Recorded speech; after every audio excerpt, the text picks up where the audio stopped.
Bienvenue au Canada, un podcast et un site internet qui vous procure des informations et des interviews sur l'immigration et la vie au Canada.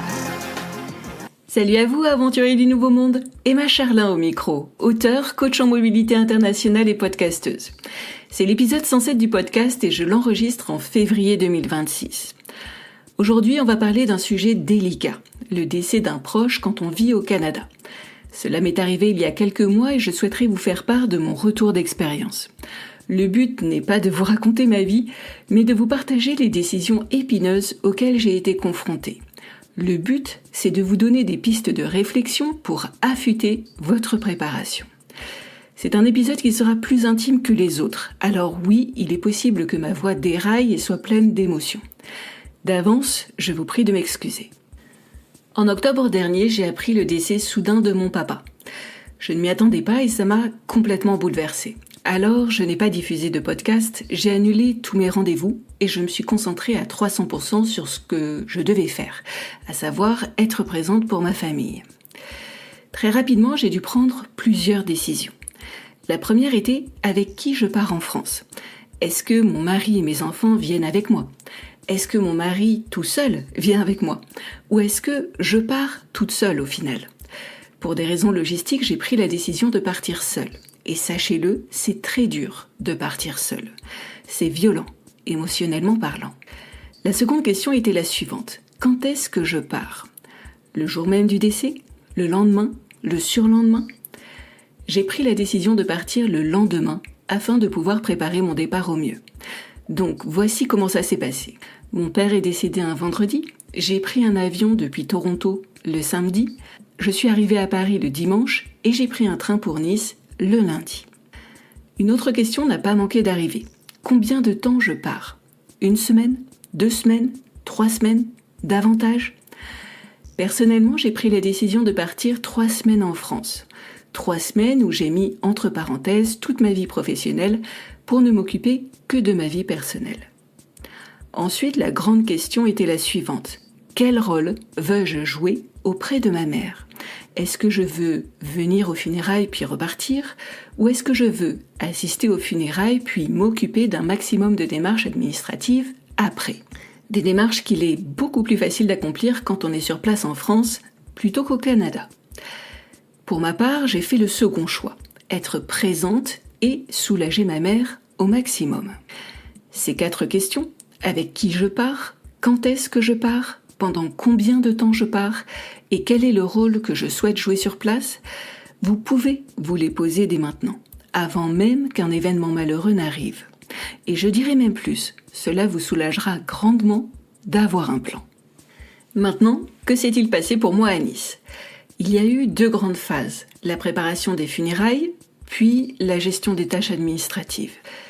J'ai été très chanceuse parce que mes parents et moi, nous avions déjà discuté de beaucoup de choses concernant un éventuel décès et j'avais un document de synthèse sur lequel m'appuyer. Aussi, pour les funérailles, je savais ce que mon père voulait, un office religieux, puis un office civil et une crémation. Nous avons averti la famille et les amis, nous avons réglé les différents détails avec les pompes funèbres. J'ai préparé les textes pour l'office religieux, j'ai préparé le texte, les photos et les musiques pour l'office civil.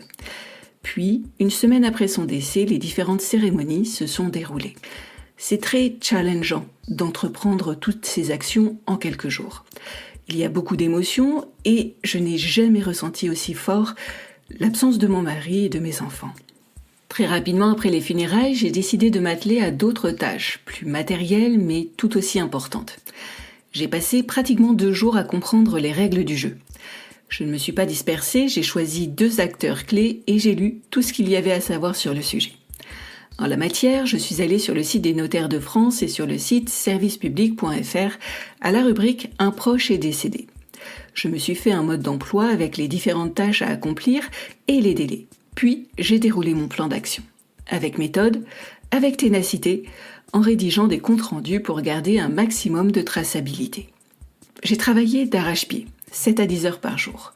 Je suis passée à la mairie et aux pompes funèbres, je suis passée à la banque, chez le notaire, à la mutuelle, j'ai rédigé des lettres, téléphoné, retrouvé la trace de prestataires, supprimé des comptes, modifié des comptes, etc. J'ai choisi un rythme intense, C'était mon choix et j'aurais pu ne pas faire tout cela. Certains ne le font pas. Ils assistent aux funérailles et ils repartent après. D'autres ne font pas ces démarches juste après le décès, mais plus tard, dans les semaines et les mois qui suivent. À titre personnel, je voulais donner le maximum, là, tout de suite, maintenant. J'insiste sur un point, je ne porte pas de jugement de valeur. Je ne dis pas que ma décision est la meilleure. Vous êtes libre de faire ce que vous voulez. Il n'y a pas de bonne ou de mauvaise option. Il y a celle qui vous convient. Pour moi, et cela ne me concerne que moi, la bonne option, celle avec laquelle je me sentais le plus à l'aise, c'était d'agir sans délai. Je me connais bien, je sais que je fonctionne mieux dans l'action. Mais c'est un choix très personnel. Alors oui, pendant ces 3 semaines en France, j'ai travaillé d'arrache-pied. Mais j'ai aussi pris soin de moi. J'ai fait des choses qui m'ont fait du bien. En la matière, j'ai mangé quelques pâtisseries. J'ai revu ma famille, j'ai aussi beaucoup téléphoné à mon mari et mes enfants. J'ai passé du temps avec des amis également. D'ailleurs, je ne remercierai jamais assez mon amie Claire. Elle a tout quitté pour venir aux funérailles de mon père et m'épauler. Même si cela voulait dire poser un jour de congé, dépenser une fortune en avion, passer des moments difficiles ensemble et repartir après. Elle m'a fait me sentir aimée et soutenue à un moment où j'en avais grandement besoin. J'ai également passé du temps avec des enfants, mes neveux et nièces en la matière. Et le petit dernier de la troupe, un garçon de 10 mois à peine, m'a donné beaucoup de joie. Tenir un bébé dans mes bras, c'était salvateur pour moi. Un peu comme maître de la vie, là où la mort venait de passer. J'ai également beaucoup marché sur la promenade des Anglais. C'est une balade sur le front de mer à Nice, entre le port et l'aéroport. J'ai marché des kilomètres et des kilomètres. Le matin, l'après-midi, le soir, pour me fatiguer physiquement et mieux dormir après. Et j'ai fait de même dans les semaines qui ont suivi mon retour. J'ai retrouvé ma famille et mes amis au Canada. J'ai marché et surtout, j'ai écrit. Pour moi, l'écriture est une thérapie. Cela m'aide grandement à canaliser mon énergie et mes émotions. La série 25 jours, 25 clés pour votre départ au Canada, celle que j'ai sortie au mois de janvier, c'est le résultat de mon travail. J'ai écrit près de 35 000 mots pour cette série. Ça correspond à la moitié d'un livre. Et c'est beaucoup de mots rédigés en 2 petits mois. Maintenant, j'aimerais en tirer quelques leçons pour vous. Première leçon, il vous faut un budget de sécurité afin de pouvoir rentrer en France au pied levé. J'ai dépensé presque 2 000 $ pour mon séjour. Entre le parking à l'aéroport, une couverture santé pour la France, des options d'appel pour mon téléphone, les billets d'avion, les billets de train, les transports en commun, certains repas et cadeaux, toutes ces dépenses s'additionnent vite. Et si vous n'avez pas de fonds d'urgence, cela peut rapidement devenir compliqué. Seconde leçon, même si c'est délicat, évoquez le sujet avec vos proches, notamment vos parents vieillissants. Que veulent-ils en cas de décès ? Quels sont les prestataires à contacter ? Où sont rangés leurs documents ? Peuvent-ils vous fournir un mode d'emploi ? J'avais posé toutes ces questions à mes parents et heureusement. Parce qu'avec un décès soudain, comme ce fut le cas pour mon papa, vous êtes confronté aux faits sans possibilité de vous retourner. Troisième leçon, tôt ou tard, vous serez confronté à un décès. Et si vous êtes au Canada, sachez que ce sera compliqué. Alors, préparez-vous. Anticipez l'aspect logistique, anticipez l'aspect émotionnel aussi.